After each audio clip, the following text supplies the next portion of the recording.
Hello, मराठीयन्स किचनमध्ये आज आपण बघणार आहोत परफेक्ट ढोकळा रेसिपी। एकदम मस्त होतो आणि चवीलाही खूप खमंग लागतो। चला तर मग आपल्या आजच्या या रेसिपीला सुरुवात करूया। सगळ्यात आधी मी इथे 1 कप बेसन पीठ घेतले, त्यामध्ये 1.5 चमचा रवा टाकायचा आहे, पाव कप यामध्ये दही टाकायचे, चवीनुसार मीठ, अगदी थोडीशी हळद, 2 चमचे यामध्ये तेल टाकायचे, 2 चमचे साखर टाकायची। साखर तुम्ही तुमच्या आवडीप्रमाणे टाकू शकता।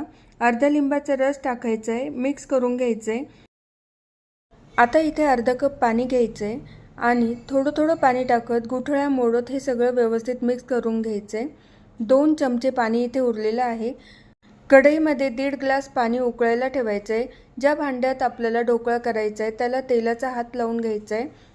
आता या मिश्रणामध्ये आपल्याला 1 चमचा इनो पावडर टाकायची आहे, त्यावर 1 चमचा पाणी टाकून ॲक्टिवेट करून घ्यायचे आणि परत एकदा मिक्स करून घ्यायचे। मिक्स करून झाल्यानंतर भांड्यामध्ये हे मिश्रण काढून घ्यायचे आणि उकळलेल्या पाण्यामध्ये स्टँड ठेवून त्यावर हा डबा ठेवायचा आणि झाकण ठेवून 15 ते 20 मिनिटे वाफवून घ्यायचे।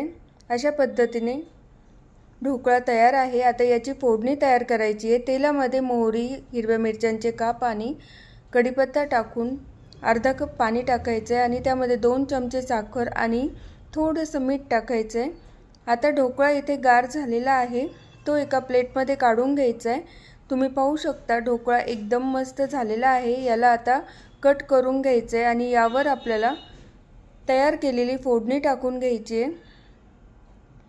फोडणी टाकून झाल्यानंतर यावर कोथिंबीर आणि खोबरं टाकायचं। अशा पद्धतीने ढोकळा तयार आहे।